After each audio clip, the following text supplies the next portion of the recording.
जय हिंद, नमस्कार। BPSC TRE 4 and 5 के सभी दोस्तों को।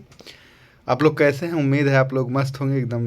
थोड़ा बारिश का मौसम भी कहीं कहीं है, तो कहीं ठंडी और मतलब कहीं गर्मी और कहीं सामान्य तापमान है। और गर्मी का आनंद ले रहे होंगे, उसके साथ ही जो शादी वगैरह है उसका भी आनंद ले रहे होंगे। इसी सब के बीच में टीआरई 4 की परीक्षाओं का एक प्रकार से कहें तो शेड्यूल आ गया है कि उसमें बोल दिया गया है कि अगस्त तक जो है परीक्षाएं पूरी करा ली जाएंगी। उसी सब को ध्यान में रखते हुए हम जो है इसके पहले अभ्यास सेट जो है देख चुके हैं, 3 अभ्यास सेट। और उसके साथ ही अगर आप हिंदी साहित्य के विद्यार्थी हैं तो इसके पहले जो है 1000 प्रश्नों की श्रृंखला हम देख चुके हैं। साथ ही अगर आप जीएस या पासिंग मार्क्स के लिए हिंदी देखना चाहते हैं तो जो हमारा हिंदी का टॉपिक वाइज नोट्स है उसको आप देख सकते हैं। और जो 22 नंबर का आएगा हिंदी, वो उसमें से पूरा हो जाएगा। और जीएस के लिए बुलेट पॉइंट के रूप में इसमें पीछे प्लेलिस्ट में पूरा सब्जेक्ट वाइज बीजू पड़ा है, तो आप उसको देख सकते हैं। इसी सब को आप देखिए, पढ़िए, अपना जो भी है बेस्ट देने का प्रयास कीजिए। तो ज़्यादा आपका समय ना व्यतीत करते हुए हम शुरू करते हैं, अपने टॉपिक पे आते हैं। आज का जो टॉपिक है हमारा हिंदी साहित्य और व्याकरण, जैसा आपको पता ही है कि 80 प्रश्न आता है। 80 में अलग अलग लेवल पे होता है, तो हम 50-50 का रेशियो देखेंगे। 50% जो है ग्रामर देखेंगे और 50% लिटरेचर, उसी में पैसेज भी। आइए शुरू करते हैं। तो अभ्यास सेट 4 में हम देख रहे हैं, अब तक 3 देख चुके हैं। उसको आप प्लेलिस्ट में पीछे जाके देखिएगा। तो आइए देखते हैं। निम्नलिखित में से किस कवि का उपनाम हितैषी है? निम्नलिखित में से किस कवि का नाम हितैषी है? देखते हैं। डायरेक्ट हम उत्तर देखेंगे, आप इसमें से प्रश्न देख ही रहे हैं। तो जगदम्बा प्रसाद मिश्र का नाम हितैषी है।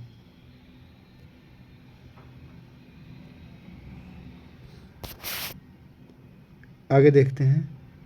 हम राज्य लिए मरते हैं, हम राज्य लिए मरते हैं, सच्चा राज्य परंतु हमारे कृषक ही करते हैं। प्रसंग में उर्मिला का कौन सा विचार सही है? सामंती समाज में स्त्रियां मर्यादा के नाम पर घर की चहरदीवारी में कैद हैं। हाँ, ये सही बात है। किसान राज समाज से अधिक सुखी है, ये भी सही बात है। वो लोग जितना खाते हैं, जितना कमाते उतना खाते, खुश रहते हैं। किसान स्त्रियां अपने पतियों के साथ स्वतंत्रतापूर्वक विचरण करती हैं। हाँ, खेतों में काम करती हैं, विचरण करती हैं, सही है। इसमें से जो है घ ऑप्शन सही हो जाएगा, उपयुक्त में से एक से अधिक, क्योंकि तीनों सही हैं। आगे देखते हैं। द्विवेदी युगीन कविता की प्रवृत्तियां हैं, तो द्विवेदी युगीन कविता की प्रवृत्तियां देखते हैं। तो राष्ट्रीयता, इतिवृत्तात्मकता, नीति और आदर्श का चित्रण। हाँ, तो इसमें से दोस्तों तीनों सही हो जाएगा, तो इसमें एक से अधिक हो जाएगा, घ ऑप्शन सही हो जाएगा। आगे देखते हैं। मधुप उपनाम से काव्य अनुवाद करने वाले कवि कौन हैं? तो मधुप उपनाम से जो है काव्य अनुवाद करने वाले कवि हैं मैथिली शरण गुप्त। और इसमें हम थोड़ा देख लेते हैं। तो भारतेंदु हरिश्चंद्र के बारे में बता दें, तो भारतेंदु हरिश्चंद्र जो आप मर्चेंट ऑफ वेनिस सुने होंगे, मर्चेंट ऑफ वेनिस का हिंदी में जो है अनुवाद किए थे भारतेंदु हरिश्चंद्र जी। उसका नाम रखे थे दुर्लभ बंधु, उसको भी आप ध्यान में रखेंगे। आगे देखते हैं। प्रश्न नंबर 5 है।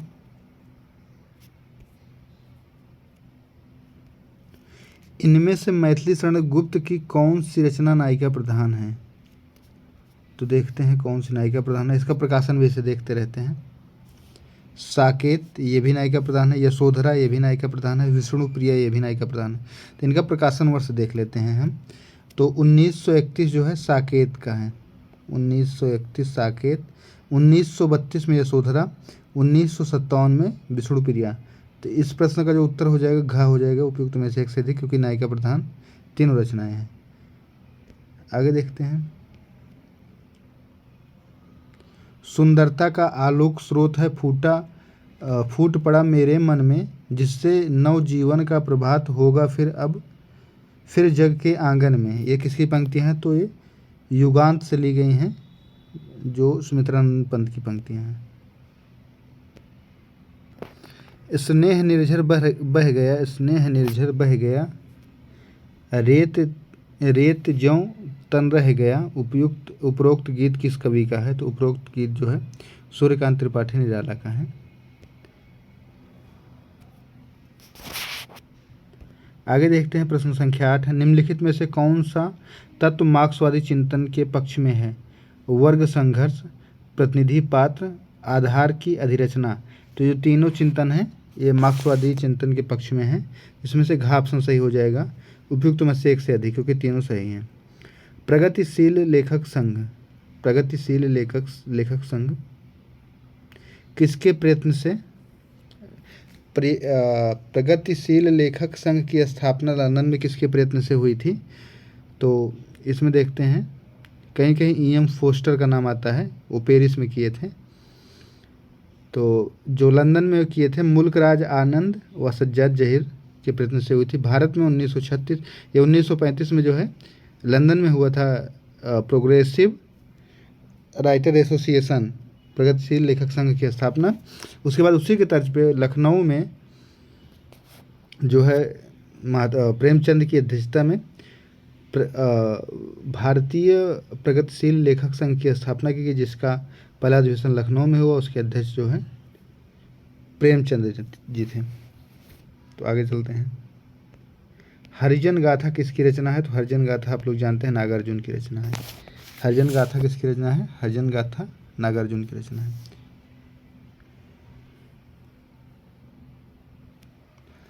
आग और राग का कवि किसे कहा जाता है? तो आग और राग का कवि कहा जाता है दिनकर को।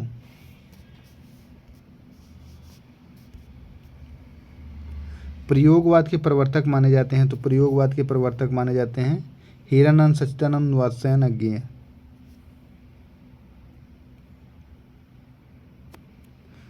प्रश्न संख्या 13 देखते हैं। सहमति नहीं, यह समकालीन शब्द नहीं, इस बालिगों के बीच में चालू मत करो, यह पंक्ति किसकी है? तो यह पंक्ति जो है धूमिल की है। धूमिल भी मार्क्सवादी लेखक थे। रामचंद्र शुक्ल के अनुसार खड़ी बोली गद्य की पहली रचना कौन सी है? रामचंद्र शुक्ल के अनुसार खड़ी बोली गद्य की पहली रचना कौन सी है? तो जो है चंद छंद वर्णन की महिमा है, जो गंग कवि की रचना है। तो रामचंद्र शुक्ल के अनुसार खड़ी बोली गद्य की पहली रचना कौन सी है? चंद छंद वर्णन की महिमा है, जो गंग कवि की रचना है। आगे देखते हैं। फोर्ट विलियम कॉलेज के हिंदुस्तानी के प्रथम प्रोफेसर कौन थे? तो गिल क्राइस्ट थे। अभी आप लोग को लग रहा है इसमें गलत लिखा, गलत नहीं लिखा, हिंदुस्तानी, क्योंकि इससे पहले जो है हिंदी को हिंदुस्तानी कहा जाता था, और कहीं कहीं साक्ष्य मिलता है कि गिल क्राइस्ट ने उसे हिंदी कहा है, जबकि कहीं कहीं साक्ष्य मिलता है कि जो हिंदी का सर्वप्रथम प्रयोग किए थे अमीर खुसरो ने किए थे। लेकिन सर्वमान्य जो है गिल क्राइस्ट को माना जाता है कि हिंदुस्तानी को हिंदी जो है गिल क्राइस्ट ने कहा था। फोर्ट विलियम कॉलेज पता है कोलकाता में है, नाम तो लिखा नहीं। और 1800 ईस्वी में लल्लू लाल सदालाल मिश्र इसमें वो थे, प्रोफेसर रह चुके थे। भाषा योग वशिष्ठ के रचनाकार कौन है? भाषा योग वशिष्ठ के रचनाकार हैं रामप्रसाद निरंजनी। भाषा योग वशिष्ठ के रचनाकार रामप्रसाद निरंजनी हैं। सबसे बड़ा आदमी किसके द्वारा लिखित है? सबसे बड़ा आदमी जो है भगवती चरण वर्मा द्वारा लिखित है, कृति लिखित एकांकी है। रसोई घर में प्रजातंत्र विष्णु प्रभाकर की रचना का एकांकी है, विष्णु प्रभाकर। रसोई में प्रजातंत्र विष्णु प्रभाकर की एकांकी है। आगे देखते हैं। संयोगिता स्वयंवर नाटक के रचयिता कौन है? संयोगिता स्वयंवर नाटक के रचयिता हैं श्रीनिवास दास। कली कौतुक रूपक के रचयिता कौन है? कली कौतुक रूपक के रचयिता हैं प्रताप नारायण मिश्र। खा ऑप्शन सही हो जाएगा 20 नंबर प्रश्न का। आगे देखते हैं। अंधेर नगरी में कौन सा नाटक भारतेंदु का है? निम्नलिखित में से कौन सा नाटक भारतेंदु का है? तो अंधेर नगरी है, विश्वस्मौषधम है, वैदिकी हिंसा न भवति। तो इसमें से उपयुक्त में से एक से अधिक हो जाएगा, उपयुक्त में से एक से अधिक हो जाएगा क्योंकि तीनों जो है भारतेंदु हरिश्चंद्र की रचना है। मेरे भावना में एक भावना का कारण किया है, मेरे भावना में एक भावना का वर्ण किया है, मेरे लिए वह संबंध और संबंधों से बड़ा है। मैं वास्तव में अपनी भावनाओं से प्रेम करती हूँ जो पवित्र है, कोमल है, अनश्वर है। आषाढ़ का एक दिन नाटक में यह किसका संवाद है? तो आषाढ़ का एक दिन नाटक में जो है मल्लिका का, जो कालिदास की प्रेमिका कह सकते हैं। इसको आप देखिए, काफ़ी अच्छा है ये। नारी आकर्षण को पुरुष बनाता है, नारी का आकर्षण पुरुष को पुरुष बनाता है तो उसका अपकर्षण उसे गौतम बुद्ध बना देता है। इसको देखें फिर से ध्यान से। नारी का आकर्षण पुरुष को पुरुष बनाता है तो उसका अपकर्षण उससे गौतम बुद्ध बना देता है। लहरों का राजहंस में यह किसका संवाद है? तो सुंदरी का।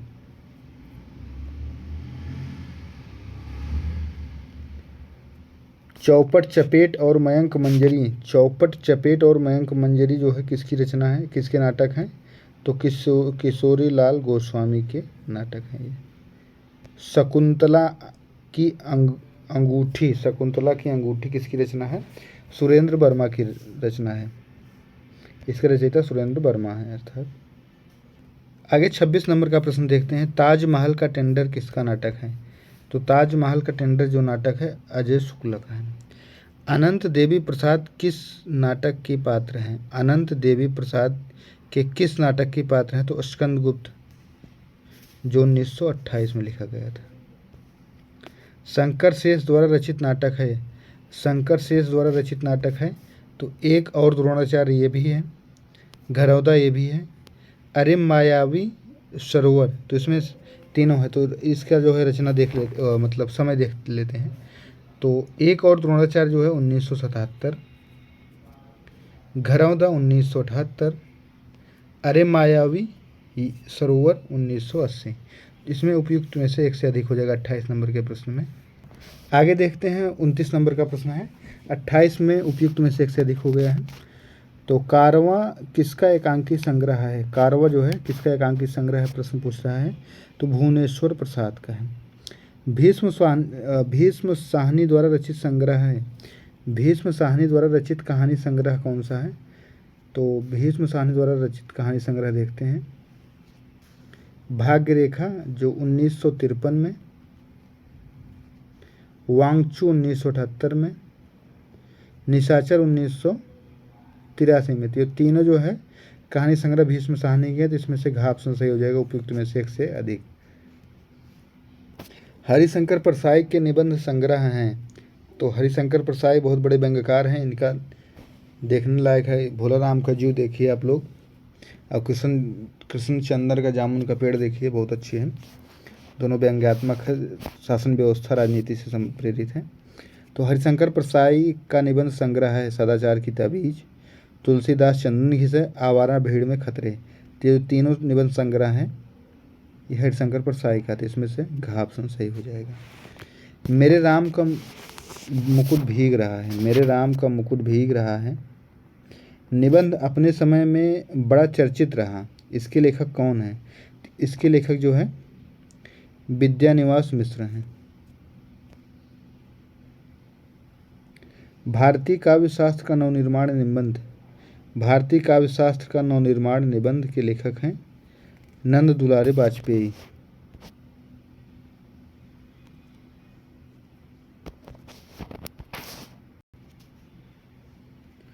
काव्यानुभूति की जटिलता चित्रवृत्तियों की संख्या पर निर्भर नहीं बल्कि संवादी विसंवादी वृत्तियों के द्वंद्व पर आधारित है। यह किसका कथन है? यह बहुत जटिल प्रश्न है, देख लीजिए।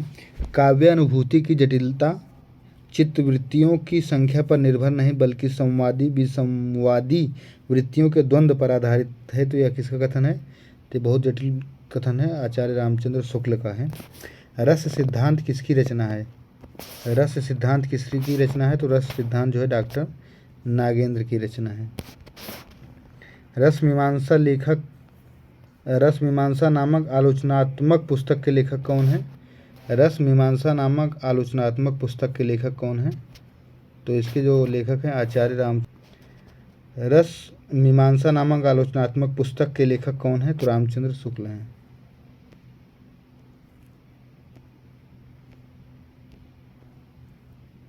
ब्रज भाषा कहाँ बोली जाती है? तो ब्रज भाषा आगरा में बोली जाती है, मथुरा में, अलीगढ़ में। उपयुक्त में से एक से अधिक हो जाएगा घ ऑप्शन। अर्धमागधी अपभ्रंश से किसका विकास हुआ है? तो अर्धमागधी अपभ्रंश से जो है पूर्वी हिंदी का विकास हुआ है। अपभ्रंश की पूर्वकालीन अवस्था क्या है? तो अपभ्रंश की पूर्वकालीन अवस्था जो है प्राकृत है। और एक प्रश्न है, पाली जो है बौद्ध धर्म से संबंधित है और प्राकृत जैन धर्म से। इससे सिद्ध होता है कि बौद्ध धर्म जो है पुराना है जैन धर्म से।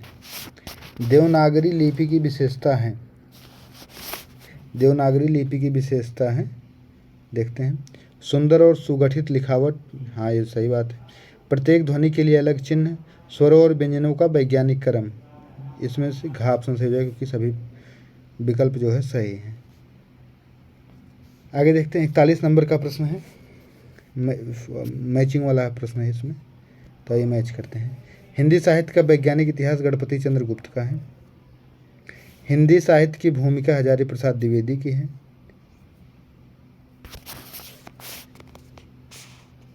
उत्तरी भारत का संत परंपरा जो है परशुराम चतुर्वेदी की है। अब इसमें अच्छा, हिंदी साहित्य का आलोचनात्मक इतिहास बच्चन सिंह का है।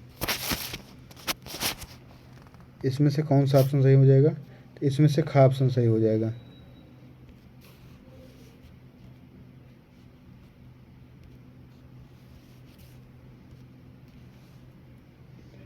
बयालीस नंबर का प्रश्न है, मलिक मोहम्मद जायसी की प्रेम कविता हिंदी साहित्य के इतिहास का काल विभाजन और नामकरण करते हुए उपयुक्त नामकरण किस साहित्य इतिहासकार ने सुझाया था? तो जॉर्ज ग्रियर्सन ने। जॉर्ज ग्रियर्सन ने 11 भागों में विभाजित किया है मतलब।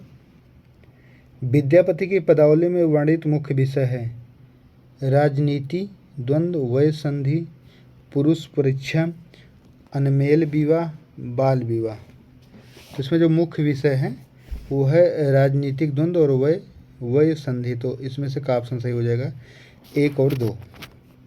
आगे देखते हैं, निम्न में से किस भाषा का विकास प्रचंड अपभ्रंश से हुआ है?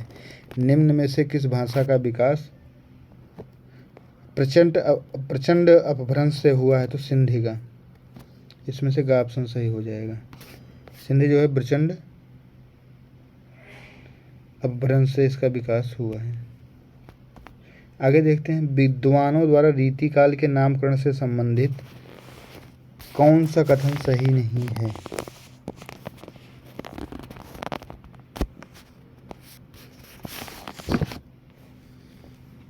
विद्वानों द्वारा रीतिकाल के नामकरण से संबंधित कौन सा कथन सत्य नहीं है?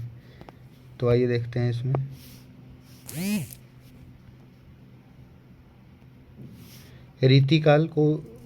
रीतिकाल जो है आचार्य रामचंद्र शुक्ल ने कहा सही है। अलंकृत काल मिश्र बंधुओं ने कहा है। श्याम बिहारी, सुखदेव बिहारी, गणेश बिहारी मिश्र बंधुओं में आते हैं। श्रृंगार काल विश्वनाथ प्रसाद मिश्र ने कहा। तो इसमें से सभी संबंधित है। तो पूछ रहा कौन सा सत्य नहीं है? तो इसमें से अड़ा हो जाएगा। उपयुक्त में से कोई ऐसा नहीं है कि जो असत्य नहीं है, फिर सब सत्य है। आगे देखते हैं 46 नंबर का प्रश्न, गोरखनाथ की रचनाओं को सांप्रदायिक कहकर साहित्य से बहिष्कृत करने वाले विद्वान कौन है? आचार्य रामचंद्र शुक्ल हैं। गोरखनाथ की रचना।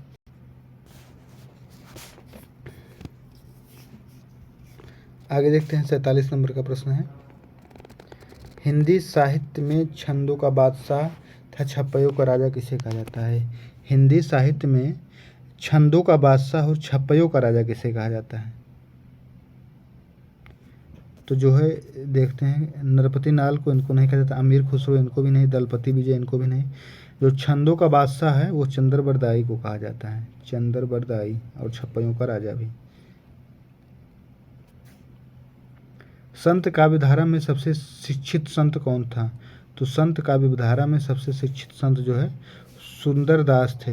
और सुंदरदास के बारे में एक बात ये है कि ये इन्होंने ही पहली बार पीएचडी किया था पीतम्बर दत्त बड़थवाल के निर्देशन में। पहले पीएचडी धारक हैं ये।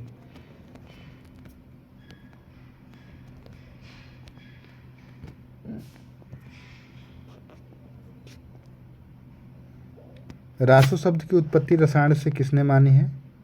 रासो शब्द की उत्पत्ति रसायन से रामचंद्र शुक्ल ने मानी है।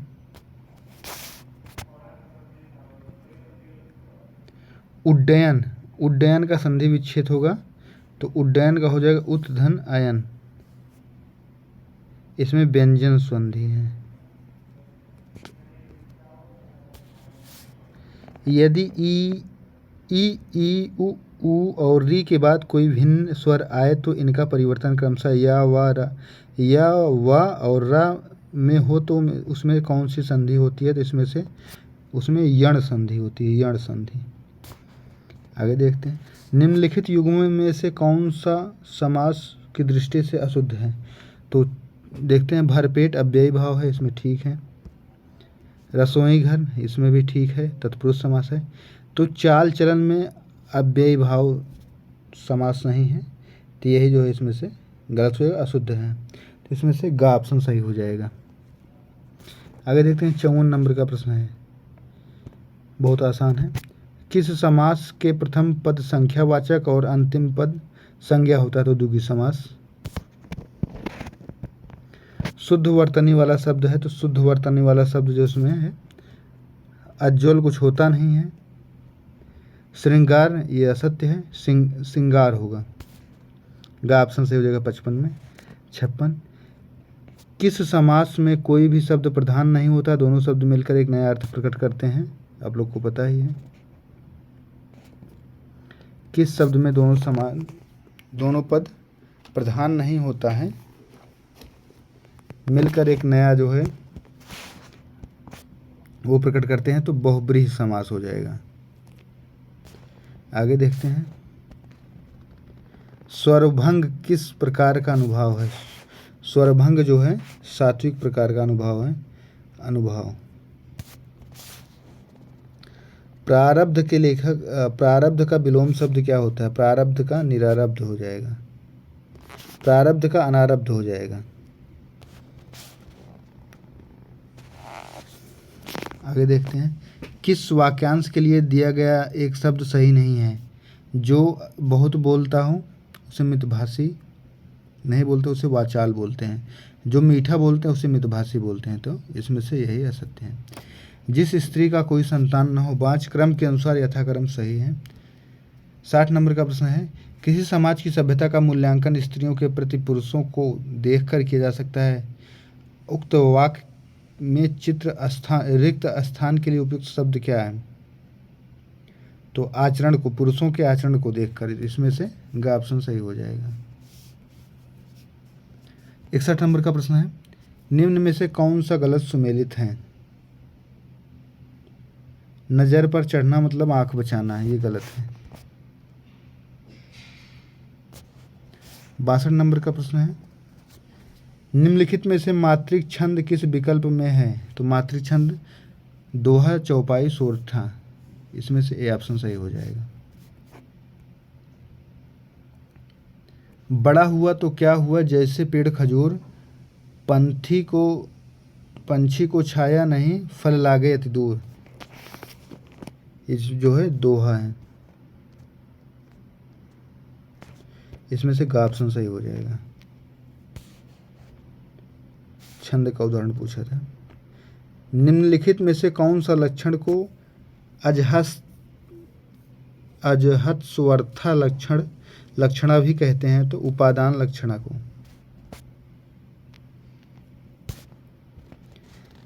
निम्नलिखित के काल क्रमानुसार आचार्यों का कौन सा क्रम सही है? तो इसमें से जो है ये सही है, का ऑप्शन सही हो जाएगा। रस सूत्र के व्याख्याताओं में उनके सिद्धांतों के साथ सुमेलित कीजिए। रस सूत्र के जो व्याख्याता हैं, व्याख्याकारों को उनके सिद्धांतों के साथ सुमेलित कीजिए। तो भट्ट लोडलट उत्पत्तिवाद,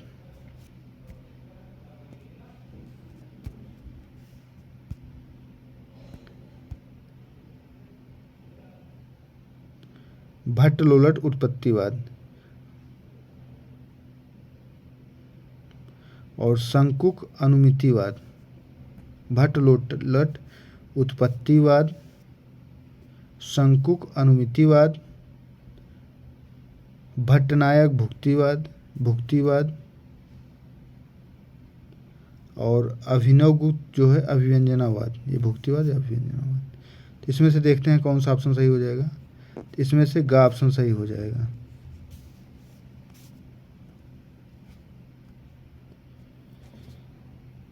सूची 1 को सूची 2 के साथ सुमेलित कीजिए। संकल्प सूरज काका मोटर रेलगाड़ी। तत्सम तद्भव देशज विदेशज संकर शब्द। तो रेलगाड़ी जो है देखते हैं नीचे से ही, रेलगाड़ी एक संकर शब्द है। मोटर जो है एक विदेशी शब्द है। काका जो है देशज शब्द है। और देखते हैं संकल्प जो है तत्सम शब्द है। सूरज जो है तद्भव शब्द है। इसी तरीके से देखेंगे तो इसमें से ग ऑप्शन सही हो जाएगा।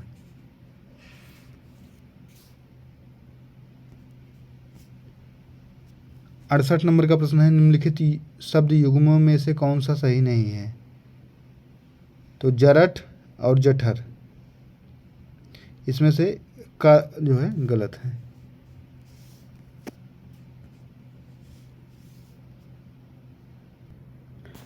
आगे देखते हैं 69 नंबर का 69 नंबर का प्रश्न है, निम्नलिखित अनेकार्थी शब्दों में कौन सा युग्म सही है।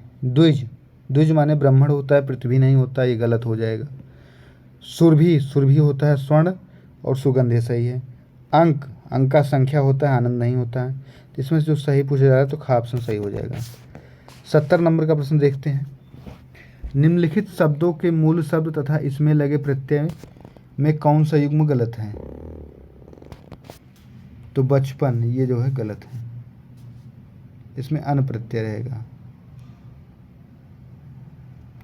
पारिभाषिक शब्दों का अर्थ किस शब्द शक्ति में रहता है। पारिभाषिक शब्दों का अर्थ किस शब्द शक्ति में रहता है। तो अभिधा में रहता है। शब्द शक्ति जानते हैं, अभिधा व्यंजन लक्षण है।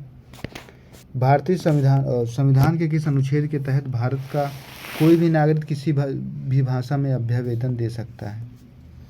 संविधान के किस अनुच्छेद के तहत भारत का कोई भी नागरिक किसी भी भाषा में आवेदन दे सकता है। तो अनुच्छेद 350। सोहत ओढ़े पीत पटु श्याम सलोने गात, मनहु नीलमणि शैल पर अपतु परायो पर भात। उक्त दोहे में किस प्रकार के अलंकार का प्रयोग हुआ। तो इसमें उत्प्रेक्षा अलंकार का प्रयोग हुआ। उत्प्रेक्षा लिखा है। आगे देखते हैं, निम्नलिखित ध्वनियों में से कौन सा वर्ण ओष्ठ नहीं है। तो कौन सा वर्ण ओष्ठ वाला नहीं है, इसमें देखते हैं। तो पा फा, आप बोल के देखिए, पा फा ये दोनों ओष्ठ वर्ण है। और टा में देखो ओष्ठ नहीं लग रहा है, इसमें से गा ऑप्शन सही हो जाएगा। टा। जिस संज्ञा में किसी भाव दशा गुणधर्म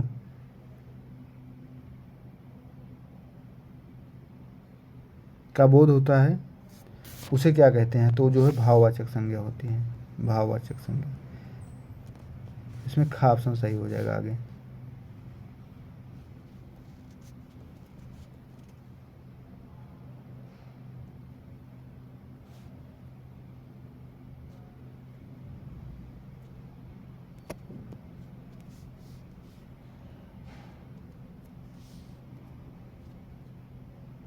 आगे देखते हैं पैसेज है, निम्नलिखित गद्यांश को ध्यानपूर्वक पढ़कर पूछे गए प्रश्नों का सही विकल्प चुनकर उत्तर पुस्तक में अंकित कीजिए। आचरण की सभ्यता में भाषा सदा मौन रहती है। आचरण की सभ्यता में भाषा सदा मौन रहती है। इस भाषा का निघट्टू धवल पत्रों वाला है। सभ्यता चरण प्रखार नाद करता हुआ भी मौन है। व्याख्यान देता हुआ भी गुप्त है। राग गाता हुआ भी सुर के भीतर है। मृदु वचन की मिठास में आचरण की सभ्यता मौन रूप से घुली है। नम्रता, दया, प्रेम और उदारता भी आचरण की भाषा है। मनुष्य के जीवन पर इस मौन व्याख्यान का प्रभाव क्षणिक अथवा स्वल्पजीवी स्वल्प जीवी नहीं अपितु सनातन होता है। बर्फ का दुपट्टा बांधे हिमालय इस समय तो अति सुंदर मालूम होता है, परंतु प्रकृति ने अगणित में डुबो डुबो कर इस हिमालय के दर्शन कराए हैं। आचरण भी हिमालय की तरह ऊंचे कलश वाला जो मंदिर है, वह आम का पेड़ नहीं जिसे जादूगर काल लगा दें। पृथ्वी बन गई है, सूर्य बन गया है, नींद पिंगल संध्या बन गई है, तारागण आकाश में दौड़ने लगे हैं, परंतु अभी तक आचरण के सुंदर से पूर्ण दर्शन नहीं हुए। कहीं कहीं उसकी छटा अवश्य दिखाई देती है।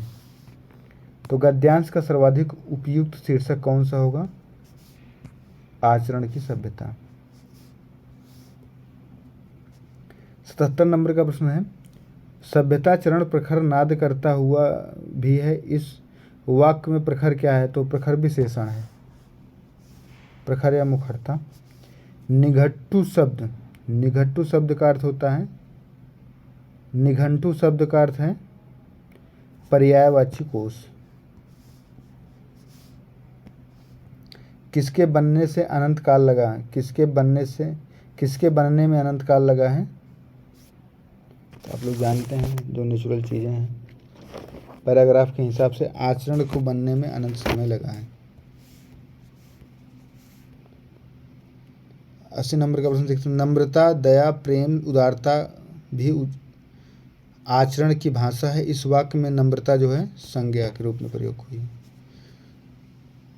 इसी प्रकार के वीडियो को पाने के लिए चैनल को लाइक करें, शेयर करें, सब्सक्राइब करें, और अगर पहली बार आए हैं तो पीछे पड़े वीडियो को देख लें। अगर यहाँ तक आप देखें तो आपका बहुत बहुत धन्यवाद।